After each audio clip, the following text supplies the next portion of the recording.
사랑의 하나님, 오늘도 저희를 귀한 예배의 자리로 불러주셔서 감사드립니다. 아멘. 분주한 일주일을 살면서 예배의 자리와 말씀을 마음에 두고 지내는지 돌이켜봅니다.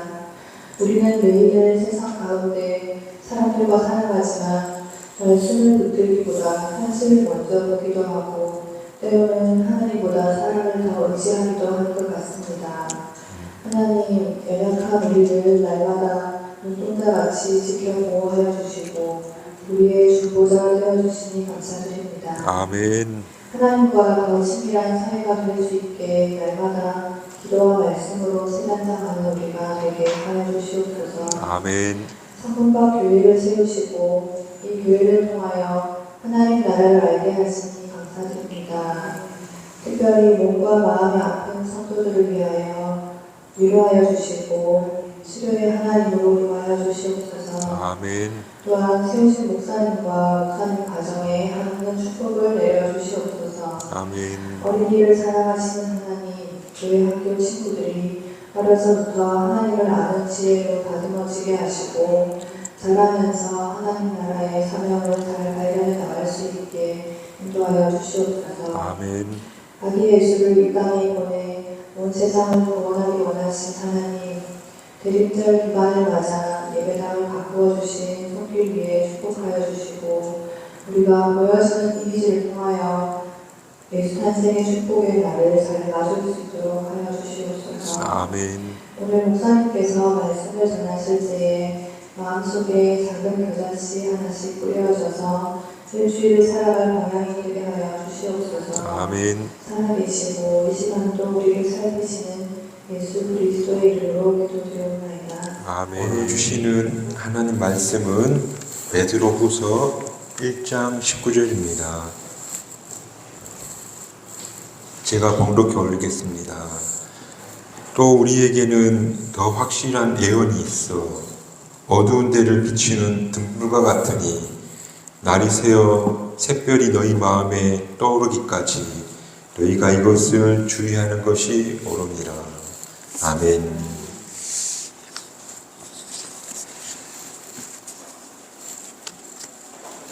성경은 인간의 첫 모습을 이렇게 묘사합니다. 하나님 만드신 기쁜 동산에서 모든 피조물과 더불어서 아무런 부족함이 없었고 그리고 하나님과 대화하면서 거닐었다고 성경은 우리에게 말해주고 있습니다. 그런데 안타깝게도 이 낙원에서의 삶은 스스로 막을 내려지게 되었다고 합니다. 왜냐하면 하나님 말씀을 의심하고 하나님께서 금지했던 영역에 손을 대었기 때문에 그렇기 때문에 그런 인간의 어리석은 행동으로 말미암아 낙원에서 추방되어서 가시덩굴과 엉겅퀴가 뒤덮인 척박한 땅에 내몰리게 된 결과가 오게 되었다고 말해주고 있습니다. 성경은 이런 인간의 어리석은 행위를 이렇게 묘사하는데 이같이 하나님이 그 사람을 쫓아내시고 에덴 동산 동편에 그룹들과 두루 도는 화영검을 두어 생명나무의 길을 지키게 하시니라. 이것이 성경에 나오는 처음 인간의 모습이다. 그래서 우리 인간의 삶이 수고스럽고 고통스럽고 어려운 이유가 바로 낙원에서 추방되었기 때문이다. 이 눈물 골짜기 같은 삶을 사는 이유는 바로 우리 인간이 하나님과 멀어졌기 때문이다. 처음엔 낙원에서 하나님과 함께 살았는데 하나님과 추방됨으로 아니 하나님과 분리됨으로 그래서 우리 인간은 고통과 수고에 묶이게 되었다고 성경은 우리에게 전해주고 있는 겁니다. 그 씨앗은 또한 인간 스스로뿐인 씨앗이다. 스스로 하나님 말씀을 의심하고 그 말씀을 거였기 때문에 하나님과 분리되었고 또 이 분리가 바로 우리 인간에겐 형벌이 되었다. 예컨대 요즘도 부모님의 간섭이 싫어서 집 나가는 아이들이 있죠. 한번 나가보셨습니까? 여기 나가보신 분 있을 것 같은데, 저도 고3 끝 무렵에 신학대학 간다고 한 며칠 집 나간 적이 있거든요. 그런데 잠깐 나갔는데 부모님으로부터 분리되고 내 뜻대로 살아보고자 나가 보았는데 부모님과 분리되어 있던 것이 그 당시 그 나이에는 형벌이었다. 차가운 세상 속에 홀로 버려진 그런 기분이었는데요. 바로 이것이 바로 인간 조건이다. 인간이 스스로 잘해보려고 하나님과 분리를 시도했는데 그 분리가 바로 우리 인간에게 가장 무서운 형벌이 되었다. 사람들은 누구나가 다 행복해지길 원하고 그리고 잘 살길 바라는데 그런데 하나님과의 분리가 우리에게 그 행복으로 가는 길을 막게 되었다. 저는 그래서 인간이 다시 하나님께로 돌아가고자 하는 욕구가 있는데요.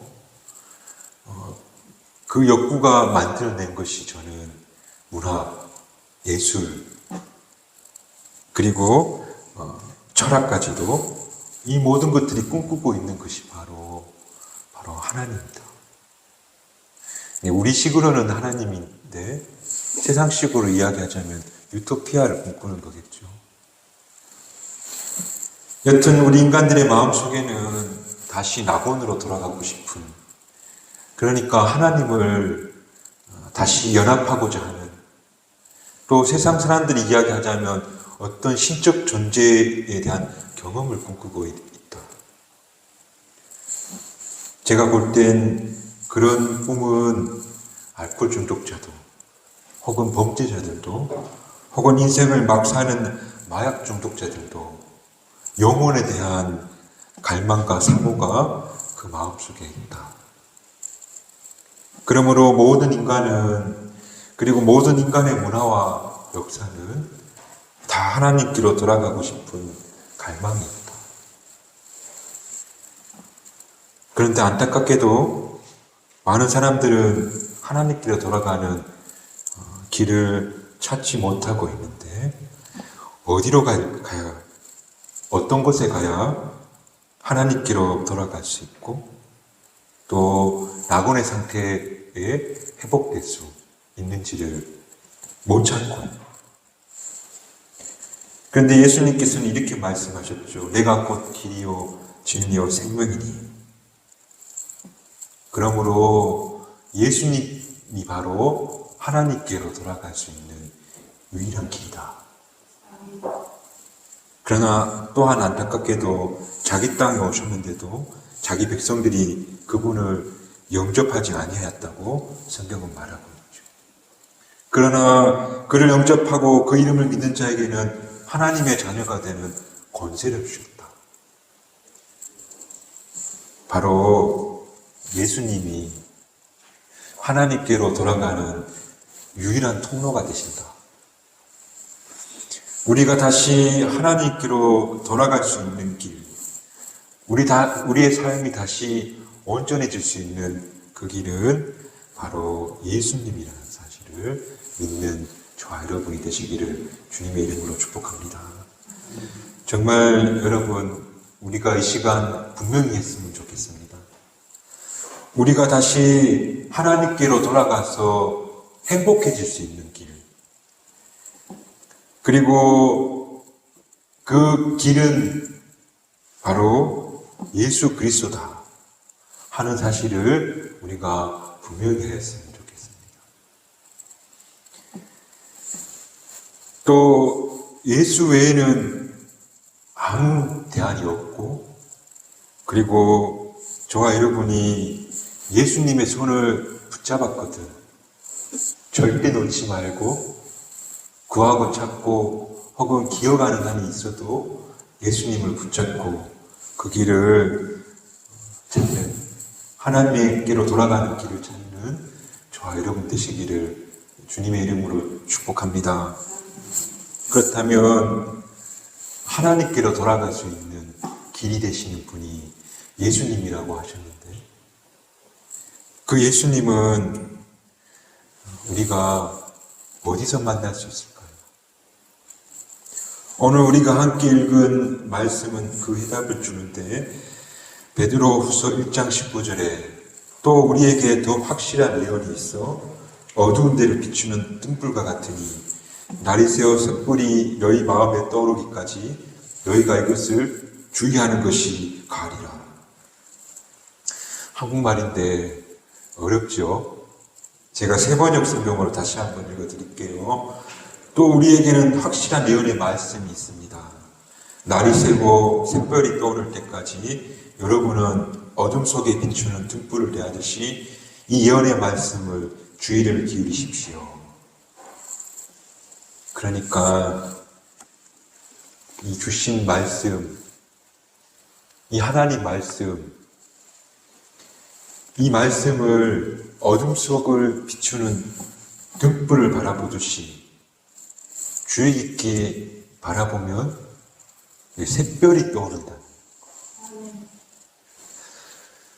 이게 무슨 말이냐면, 캄캄한 밤에 등불을 켜면 등불밖에 안 보이죠.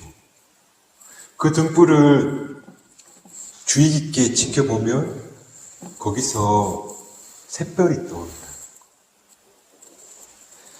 먼저 생각하건대 마치 샛별이 떠오른다는 것은 하나님 말씀이 깨달아지고 좋은 생각, 좋은 감독이 찾아온다는 말씀이겠죠. 또 이 말씀이 주는 이치가 선명하게 깨달아지는 은혜가 우리에게 찾아온다는 말씀처럼 들리는데요. 그것도 맞는 말씀인데 오늘 이 말씀은 그 이상을 이야기하고 있죠. 먼저 요한계시록 22장 16절에 이런 말씀이 있는데, 나 예수는 교회들을 위하여 내 사자를 보내어 이것들을 너에게 증거하게 하노라. 나는 다윗의 뿌리요 자손이니 곧 광명한 새벽별이라 하시더라. 그러니까 새벽별, 샛별은 누구를 가리키는 거죠? 여기 새벽별을 동방 박사들이 보고 지금 가고 있는데, 바로 하나님께서 주신 이 확실한 예언, 이 예언의 말씀을 어둠 속에 비치는 등불을 보듯이 주의 깊게 쳐다보고 있으면 그때 샛별이신 예수님이 내 마음속에 싹 떠오른다는 말씀.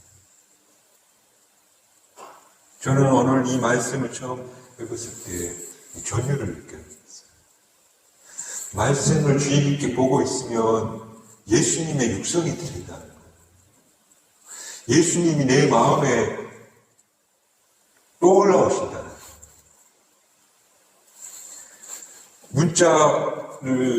말씀이 문자잖아요. 문자를 대하고 그 문자를 정말 주의 깊게 보고 있으면 그 말씀 속에서 예수님이 떠올라오신다는 거예요. 이 앞에 17절 말씀이 뭐냐면 변화산상의 이야기를 해주고 있어요. 예수님의 얼굴에 광채가 나고 그 변화산상에서 하나님의 음성이 들리고 비둘기가 떠오르는 정말 성부 삼위일체 하나님을 경험하는 그 이야기를 하고, 그 사건보다 더 확실한 예언의 말씀이 있으니 하면서 오늘 말씀을 하고 있는데, 그 더 확실한 예언이 뭐냐면 바로 주신 말씀을 어둠 속에서 등불을 보듯이 주의 깊게 바라보고 있으면 그때 예수님이 당신의 마음속에 떠올라 것입니다. 바로 말씀을 우리가 잡아야 그때 예수님을 만나게 된다. 길이신 예수님을 만날 수 있는 무대는 바로 말씀입니다. 길이신 예수님을 만날 수 있는 장소는 바로 하나님 말씀입니다. 이 말씀 안에 하나님의 영광의 강체가 숨겨져 있다는 것. 내 제사함을 받았느니라 하는 말씀을 성경에서 우리가 읽었어요. 언어와 문자로 읽었어요. 그게 기존으로 지나가는 말씀인 거죠. 그런데 내 제사함을 받았느니라는 이 말씀을 주의 깊게 바라보고 있으며 거기서 정말 예수님의 음성이 네 제사함을 받았느니라 하는 음성을 듣게 된다. 한 말씀만 하옵소서, 한 말씀만 하옵소서라고 우리가 늘 기도하잖아요. 그때 그 말씀을 듣게 된다는 것. 정말 그 한 말씀을 우리가 말씀 안에서 예수님이 하시는 말씀으로 내가 듣게 되면 어떻게 되겠어요? 바로 정말 헝클어졌던 과거가 정돈되어지고 내가 있어야 할 자리를 분명히 보게 되고 그리고 내가 앞으로 갈 바가 이거지 하는 것을 분명하게 보게 된다. 그러므로 말씀 안에서 새별이신 예수님을 만나기를 사모하는 저와 여러분이 되시기를 주님의 이름으로 축복합니다. 다시 한번 말씀드리지만 새별이신 예수님을 만날 수 있는 장은 말씀입니다. 말씀 안에서 예수님을 만나게 되고 그리고 그 예수님을 통해서 길이요 진리요 생명 되시는 그 예수님을 통해서 다시 하나님께로 낙원으로 돌아갈 수 있는 그런 축복이 저와 여러분의 삶 가운데 있기를 주님의 이름으로 축복합니다. 그렇다면 말씀 안에서 길이신 예수님을 만나는데 어떻게 하면 만날 수 있을까? 하나님께로 돌아가야 행복해지고 그 길은 예수님이고 그 예수님이 계시는 장은 말씀이라 했는데 어떻게 말씀을 대하여야 예수님을 만날 수 있을까? 여러 가지 해석들이 가능하겠지만 저는 두 가지 이야기하자면 첫 번째로는 오늘 본문에서 말씀을 주의를 기울여 보아라. 어둠 속에 등불을 보듯이 주의 깊게 보아라. 이게 어떤 말씀입니까? 시편 119편에 이런 말씀이 있는데 내가 주님의 말씀을 얼마나 사모하는지 온종일 그것만 생각합니다. 이거다. 말씀을 주의 깊게 본다는 건 온종일 그것만 생각하는 거다. 온종일 그것만 생각하는 거다 하니까 느낌이 잘 안 오시는 것 같은데 군대를 갔어요. 교회 학교 교사로 열심히 아이들 섬기다가 20살에 군대를 갔어요. 근데 일주일 좀 지났을까 편지가 10통이 온 거예요. 훈련소에 있는데 교회 학교 애들이 보내준 거예요. 그게 밤에 뜯어보는데 너무 재밌대요. 그리고 훈련 받다가 왜 10분간 쉬어 하잖아요. 근데 그 건빵 주머니하고 여기 포켓에다가 편지를 몇 자 안 되는 내용이잖아요. 그거를 쉬는 시간마다 꺼내읽게 되더라고요.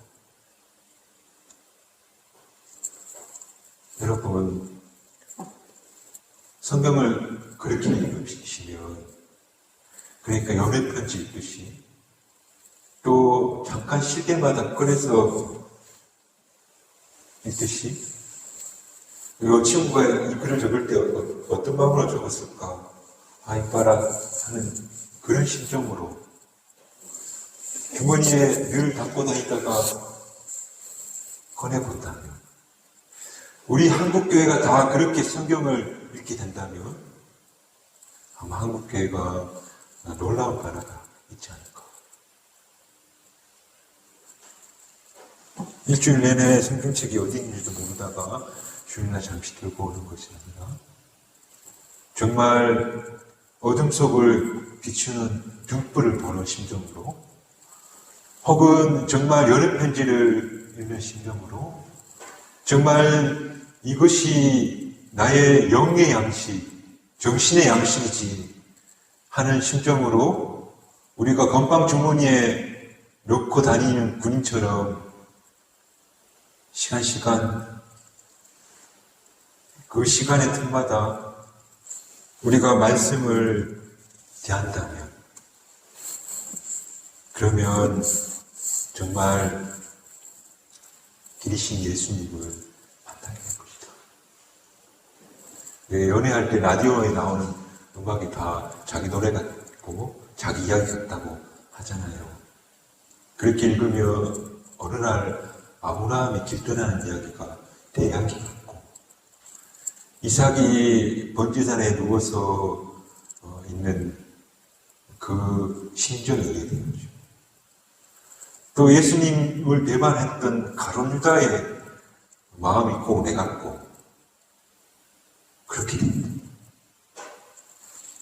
그러므로 오늘 예수님이 말씀 안에 계시는데, 그 예수님 말씀, 그 성경 말씀을 주의 깊게 보므로 우리가 예수님을 만나고 하나님께로 가는 길을 찾을 수 있기를 주님의 이름으로 축복합니다.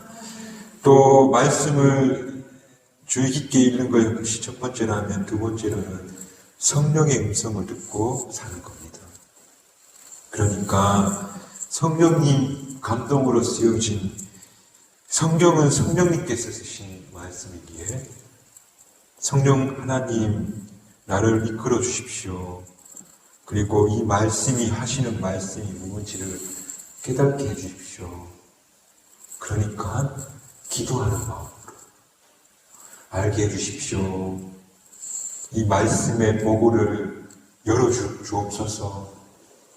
그래서 정말 하나님이 나에게 하시고자 하는 말씀을 깨닫게 하여 주옵소서 하면서 한 말씀 주옵소서 하는 기도하는 마음으로 성경을 대하신다면 분명히 성령님께서 그 문을 열고 활짝 웃으면서 다가오게 될 것이다.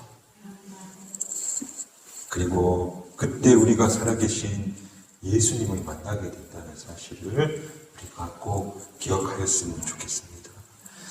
그러므로 오늘 말씀을 대하실 때마다 주의 깊게 말씀을 소중해 하는 마음으로 연애 편지 읽듯이 읽으시고, 그리고 말씀을 읽을 때마다 말씀의 해석자가 되시는 성령 하나님의 인도하심을 구하며 말씀을 읽으시는 그런 저와 여러분이 되기를 주님의 이름으로 축복합니다.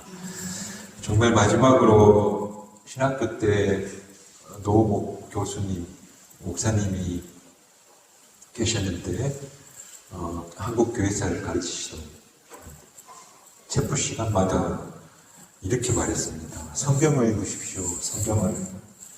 그리고 하시는 말씀이 성경 안에 다 답이 있습니다. 사업하는 사람도 성경을 읽으시고, 그 안에 상업의 길이 성경에 있습니다. 법을 공부하는 사람도 의사도 성경을 읽고 누구라도 성경을 읽으십시오. 성경 안에 다 답이 있습니다. 그렇게 말씀하시던 기억이 있습니다. 근데 그때 제가 당돌하게도 저건 좀 어거지다. 저건 좀 너무 하시는 말씀이다. 법을 공부하면 법전을 읽고 사람을 고치려면 의과서적을 읽어야지. 이건 좀 말이 안 되는 소리다. 그렇게 말했습니다.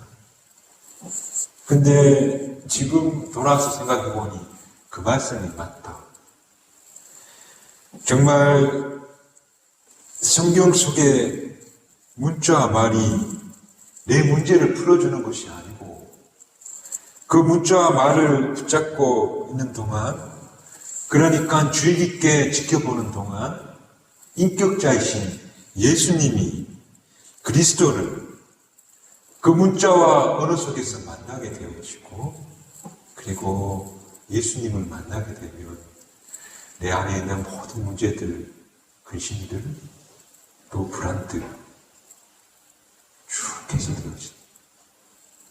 바로 말씀 속에서 그분을 만나면 바로 모든 의문들이 일순간 풀어지게 되고, 그리고 그분을 말씀 속에서 만남으로 정말 내 인생의 의미와 또 선하신 하나님을 알게 되어집니다.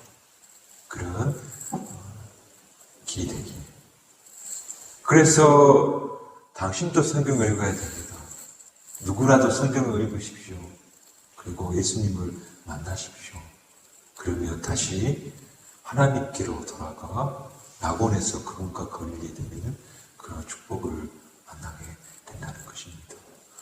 오늘 더 확신한 예언의 말씀, 바로 하나님 말씀을 더욱더 가까이 대하는 저와 여러분의 인생이 되기를 주님의 이름으로 축복합니다. 기도하시겠습니다.